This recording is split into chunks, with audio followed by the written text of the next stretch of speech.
പ്രിയപ്പെട്ട വിദ്യാർത്ഥികളെ നമസ്കാരം. നമുക്കിന്ന് സാക്ഷരതാ മിഷൻ്റെ 10ാം ക്ലാസ് തുല്യതയിലെ ഉപ്പ് എന്ന കവിത പഠിക്കാം. സച്ചിദാനന്ദൻ എഴുതിയ കവിതയാണ് ഉപ്പ്. മഹാത്മാഗാന്ധിയുടെ നേതൃത്വത്തിൽ 90 വർഷം മുമ്പ് നടന്ന ഉപ്പ് സത്യാഗ്രഹത്തെ പശ്ചാത്തലമാക്കി 2020 എഴുതിയതാണ് ഈ കവിത. സച്ചിദാനന്ദൻ മലയാളത്തിലെ പ്രശസ്തനായ ഒരു കവിയാണ്. തൃശ്ശൂർ ജില്ലയിലെ പുല്ലൂറ്റ് കൊടുങ്ങല്ലൂർ ഭാഗത്താണ് അദ്ദേഹം ജനിച്ചത്. കവിത, ലേഖനം, നാടകം, യാത്രാവിവരണം, പരിഭാഷ എന്നീ മേഖലകളിലായി 50ഓളം കൃതികൾ അദ്ദേഹം എഴുതിയിട്ടുണ്ട്. പ്രശസ്ത പുരസ്കാരങ്ങളായിട്ടുള്ള എഴുത്തച്ഛൻ പുരസ്കാരം, കേരള സാഹിത്യ അക്കാദമി പുരസ്കാരം, വയലാർ അവാർഡ് എന്നിവ അദ്ദേഹത്തിന് ലഭിച്ചു. അപൂർണം, ഇവനെ കൂടി, കവിബുദ്ധൻ, മലയാളം, മറന്നുവെച്ച വസ്തുക്കൾ, വിക്ക്, വീടുമാറ്റം, സച്ചിദാനന്ദൻ്റെ കവിതകൾ 3 വാല്യങ്ങളുണ്ട്, ബഹുരൂപി, നിൽക്കുന്ന മനുഷ്യൻ, സച്ചിദാനന്ദൻ്റെ കവിതകൾ 1965 മുതൽ 2015 തുടങ്ങിയ കവിതാ സമാഹാരങ്ങൾ, പല ലോകം പല കാലം, യാത്രകളുടെ പുസ്തകം, മുഹൂർത്തങ്ങൾ, ഭാരതീയ കവിതയിലെ പ്രതിരോധ പാരമ്പര്യം, ദർശനങ്ങളുടെ ഋതുഭേദങ്ങൾ, മലയാള കവിതാ പഠനങ്ങൾ തുടങ്ങിയ പഠന ഗ്രന്ഥങ്ങളും, 3ാം ലോക കവിത, കറുത്ത കവിത, ഇന്ത്യൻ കവിത തുടങ്ങിയ പരിഭാഷകളും പ്രസിദ്ധീകരിച്ചിട്ടുണ്ട്. ഇനി നമുക്ക് ഉപ്പ് എന്ന കവിത പരിചയപ്പെടാം. 1930 മാർച്ച് 12 മഹാത്മാഗാന്ധിയുടെ നേതൃത്വത്തിൽ ബ്രിട്ടീഷ് ഇന്ത്യയിൽ ഉപ്പിന് നികുതി ചുമത്തിയിൽ പ്രതിഷേധിച്ച് ആരംഭിച്ച അഹിംസ സത്യാഗ്രഹമാണ് ഉപ്പ് സത്യാഗ്രഹം. ദണ്ഡി കടപ്പുറത്താണ് ഈ സമരം നടന്നത്. സബർമതി ആശ്രമത്തിൽ നിന്ന് ഗാന്ധിജിയും അനുയായികളും ദണ്ഡി കടപ്പുറത്തേക്ക് എത്തുകയും തുടർന്ന് ഉപ്പുണ്ടാക്കി പ്രതിഷേധിക്കുകയും ചെയ്തു. ഇന്ത്യൻ സ്വാതന്ത്ര്യ സമരത്തിൻ്റെ ഗതിവേഗം വർദ്ധിക്കാൻ ഇടയാക്കിയ ഈ സമരം ദണ്ഡി കടപ്പുറത്ത് നടന്ന ഉപ്പ് സത്യാഗ്രഹത്തിൻ്റെ പ്രാധാന്യത്തെ വിളിച്ചറിയിക്കുന്നുണ്ട്. നൂറ്റാണ്ടുകൾ നീണ്ട സമരത്തിലൂടെ ഇന്ത്യ സ്വതന്ത്രയാകുകയും പരമാധികാരം എന്ന നിലയിൽ ഏറെ മുന്നോട്ട് പോവുകയും ചെയ്തിട്ടുണ്ട്. എങ്കിലും സ്വാതന്ത്ര്യം അതിൻ്റെ പൂർണ്ണതയിൽ ഇന്നും എത്തിയിട്ടില്ല എന്ന് ഈ കവിതയിൽ 90 വർഷം മുമ്പ് സമുദ്രത്തിൻ്റെ നിരന്തര തരംഗങ്ങളുടെ വിയർപ്പ് വറ്റിച്ച് ഞങ്ങളുണ്ടാക്കി ഒരു പിടിയുപ്പ്, മെലിഞ്ഞ ഒരു കൈയിൽ ഉയർത്തിപ്പിടിച്ച ലോലമായ വെളുപ്പിൻ്റെ ഒരു മുട്ട്. 90 വർഷം മുൻപ് സമുദ്രത്തിൻ്റെ നിരന്തര തരംഗങ്ങളുടെ വിയർപ്പ് വറ്റിച്ച് ഞങ്ങളുണ്ടാക്കി ഒരു പിടി ഉപ്പ്, മെലിഞ്ഞ ഒരു കൈയിൽ ഉയർത്തിപ്പിടിച്ച ലോലമായ വെളുപ്പിൻ്റെ ഒരു മൊട്ട്. സമുദ്ര തിരമാലകളുടെ വിയർപ്പ് വറ്റിച്ച് ഗാന്ധിജിയുടെ നേതൃത്വത്തിൽ ഉണ്ടാക്കിയ ആ ഒരു പിടി ഉപ്പിന് സാമ്രാജ്യത്വത്തെ പിടിച്ചുലയ്ക്കാനുള്ള ശക്തിയുണ്ടായിരുന്നു. ആരുടെ നേതൃത്വത്തിലാണ് ഒരു സത്യാഗ്രഹം നടക്കുന്നത്? ഗാന്ധിജിയുടെ നേതൃത്വത്തിൽ. എങ്ങനെയാണ്? സമുദ്ര തിരമാലകളുടെ വിയർപ്പ് വറ്റിച്ചിട്ടാണ് ഒരു പിടി ഉപ്പുണ്ടാക്കിയത്. ഈ ഒരു പിടി ഉപ്പുണ്ടാക്കിയ ആ സമരത്തിന് സാമ്രാജ്യത്വത്തെ പിടിച്ചുലയ്ക്കാനുള്ള ശക്തിയാണ് ഉണ്ടായിരുന്നത്. മെലിഞ്ഞ ഒരു കയ്യിൽ ഉയർത്തിപ്പിടിച്ച ആ ഉപ്പ്, ആരുടെ കയ്യിലാണ് ഉയർത്തിപ്പിടിക്കുന്നത്? ഗാന്ധിജിയുടെ കയ്യിൽ. ആ ഉപ്പിനെ ലോലമായ വെളുപ്പിൻ്റെ മൊട്ട് എന്ന് കവി വിശേഷിപ്പിച്ചിട്ടുണ്ട്. വിവിധ താല്പര്യങ്ങളുള്ള ഇന്ത്യക്കാരെയെല്ലാം സ്വാതന്ത്ര്യത്തിൻ്റെ പേരിൽ ഒരുമിപ്പിക്കാൻ ഈ സത്യാഗ്രഹത്തിന് കഴിഞ്ഞു. ഏത് സത്യാഗ്രഹത്തിനാണ്? ഉപ്പ് സത്യാഗ്രഹത്തിന് കഴിഞ്ഞു. സമുദ്രത്തിലെ നിരന്തര തരംഗങ്ങളുടെ വിയർപ്പ് വറ്റിച്ചാണ് ഒരു പിടി ഉപ്പ് ഇന്ത്യ ഉണ്ടാക്കിയത്. വെളുപ്പിൻ്റെ ഒരു മൊട്ടായി ആ മെലിഞ്ഞ കൈ എന്ന് ഉദ്ദേശിക്കുന്നത് ഗാന്ധിജിയാണ്, ഉയർത്തിപ്പിടിക്കുകയാണത്. അപ്പോൾ വെളുപ്പിൻ്റെ മൊട്ട് എന്ന് പറഞ്ഞാൽ വെളുപ്പ് സമാധാനത്തിൻ്റെ നിറമാണ്. ഇവിടെ സമരം അഹിംസയിൽ അടിയുറച്ചതായിരുന്നു.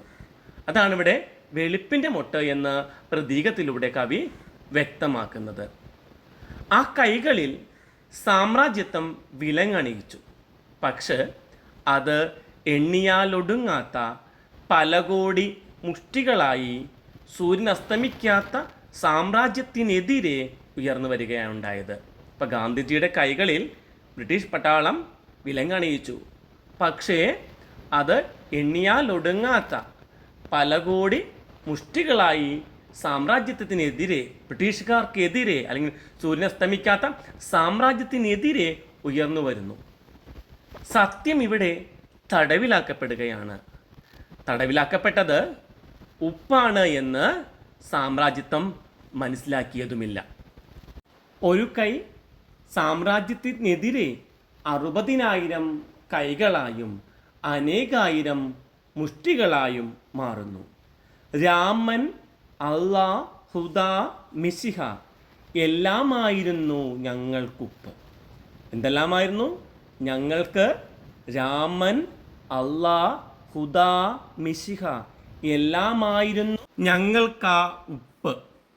ഇവിടെ എല്ലാവരെയും, രാമനെയും അള്ളാഹുവിനെയും ഹുദായെയും മിശിഹായെയും എല്ലാം ആരാധിക്കുന്ന എല്ലാ ജനങ്ങളെയും ഒരുമിപ്പിക്കുന്ന ഒരു പ്രതീകമായി ഉപ്പ് മാറുന്നു.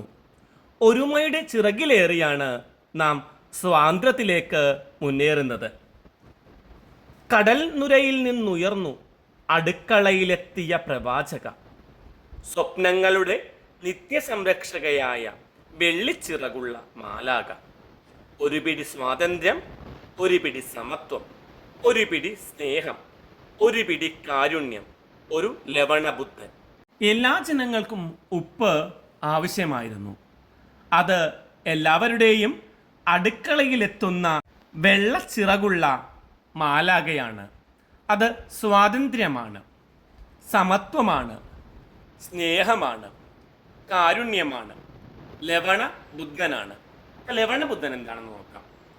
ബുദ്ധന് ബോധോദയം എന്നതുപോലെ ഉപ്പ് സത്യാഗ്രഹത്തിലൂടെയാണ് ഇന്ത്യൻ ജനതയ്ക്ക് സ്വാതന്ത്ര്യത്തെക്കുറിച്ചുള്ള ബോധമുണ്ടായത്. ജനങ്ങളുടെ ആഹാരത്തിന് അല്ലെങ്കിൽ ഭക്ഷണത്തിന് കപ്പം ചുമത്തുന്നവർ എന്തു ചെയ്യുമെന്നും മടിക്കില്ല എന്ന ചിന്ത ജനങ്ങളിൽ ഉണ്ടാക്കാൻ ഈ സമരത്തിലൂടെ സാധിച്ചു. സമുദ്ര നീലയുടെ പശ്ചാത്തലത്തിൽ ഞങ്ങൾ ഉയർത്തുന്ന വെളുത്ത ഉപ്പിൻ്റെ ഈ പതാക സ്വാതന്ത്ര്യം കിട്ടുന്നതുവരെ ഉയർത്തി നിർത്തും. ഞങ്ങളുടെ മാംസവും മിഴുനീരും കൊണ്ട് തീർത്തെടുത്തതാണ് തഴമ്പുറ്റ സ്വേദ സുഗന്ധിയായ ആ കൈ. അത് ശുഭ്രസമതയുടെ തുഷാര വിസ്താരമാണ്, കൃഷ്ണകേശിനിയായ സ്വാതന്ത്ര്യമാണ്. 90 വർഷം മുമ്പ് ഗാന്ധിജിയാണ് കലാപത്തിൻ്റെ മണൽത്തരികൾ പറ്റിപ്പിടിച്ച അരികറുത്ത നീതിയുടെ ഒരു പിടിയുപ്പ് ദണ്ഡിയിൽ ഉയർത്തിപ്പിടിച്ചത്. പക്ഷേ നീതി അപ്പോഴും അരികറുത്തതായി നിൽക്കുകയാണ്. സമത്വവും പരസ്പര സ്നേഹവും ഉള്ള ഒരു യഥാർത്ഥ സ്വാതന്ത്ര്യത്തിലേക്ക് ഇനിയും ഏറെക്കുറെ സഞ്ചരിക്കാനുണ്ട് എന്ന് കവി ഇവിടെ പറയുന്നു. ഞങ്ങൾക്കിനിയും ദർശനം നൽകാത്ത തെന്നിപ്പോകുന്ന കൃഷ്ണകേശിനിയായ സ്വാതന്ത്ര്യം എന്ന പ്രയോഗത്തിലൂടെയാണ് കവി ഇത് വ്യക്തമാക്കുന്നത്. അപ്പോൾ കൃഷ്ണകേശിനി എന്നാൽ കറുത്ത തലമുടിയുള്ളവൾ എന്നാണ് അർത്ഥം. കൃഷ്ണകേശിനി കറുത്ത തലമുടിയുള്ളവൾ. നീതി നിഷേധങ്ങളുടെയും ജനാധിപത്യ വിരുദ്ധതകളുടെയും സമകാലിക അനുഭവങ്ങളാവാം കവിയെക്കൊണ്ട് ഇങ്ങനെ പറയിക്കുന്നത്. അരുകറുത്ത നീതി എന്ന് പ്രയോഗിക്കാൻ കവിയെ പ്രേരിപ്പിച്ചതും ഇതെല്ലാം തന്നെയാണ്. രാഷ്ട്രീയ സ്വാതന്ത്ര്യത്തിലേക്കുള്ള മുന്നേറ്റത്തിൽ എല്ലാവരെയും ഒരുമിപ്പിച്ചത് ഒരു പിടി ഉപ്പായിരുന്നതുപോലെ യഥാർത്ഥ സ്വാതന്ത്ര്യത്തിലേക്കുള്ള യാത്രയിൽ എല്ലാവരെയും ഒരുമിപ്പിക്കുന്ന ഉപ്പായി ഗാന്ധിയൻ ആദർശങ്ങളെ കവി കാണുന്നതായി നമുക്ക് കരുതാം. ഈ കവിതയിൽ ഉപ്പ് ഏതെല്ലാം അർത്ഥതലങ്ങളിൽ വരുന്നുണ്ടെന്ന് നോക്കാം. ഇവിടെ ഉപ്പ് വിവിധ മതസ്ഥർക്ക് ദേവതകൾക്ക് തുല്യമാണ് എന്ന് കവി പറയുന്നു. വിവിധ മതസ്ഥർക്ക്, രാമൻ, അള്ളാഹുദ, മിശിക എല്ലാമായിരുന്നു ഞങ്ങൾക്ക് ഉപ്പ്. അവിടെ വിവിധ മതസ്ഥർക്ക് ദേവതകൾക്ക് തുല്യമാകുന്നു ഉപ്പ്. അടുക്കളയിലെത്തിയ പ്രവാചകയായിരുന്നു ഉപ്പ് എന്ന് പറയുന്നു. വെള്ളച്ചിറകുള്ള മാലാകയാണ് ഉപ്പ് എന്നെല്ലാം കവി പറയുന്നുണ്ട്. അരുകറുത്ത നീതിയുടെ ഒരു പിടി ഉപ്പ്. ഇവിടെ അർത്ഥമാക്കുന്നത് നീതി എല്ലാവർക്കും ഒരുപോലെ ലഭ്യമാകുന്നില്ല എന്ന്. നീതി എല്ലാവർക്കും ഒരുപോലെ ലഭ്യമാകുന്നില്ല എന്നതാണ്. ശുഭ്രസമതയുടെ തുഷാര വിസ്താരം. ശാന്തി, സമാധാനം, സ്നേഹം തുടങ്ങിയവ വ്യാപിക്കുന്നതിനെ സൂചിപ്പിക്കുന്ന വരികളാണിവ. എന്തെല്ലാമാണ്? ശാന്തി, സമാധാനം, സ്നേഹം തുടങ്ങിയവ വ്യാപിക്കുന്നതിനെ സൂചിപ്പിക്കുന്നു. കൃഷ്ണകേശിനിയായ സ്വാതന്ത്ര്യം.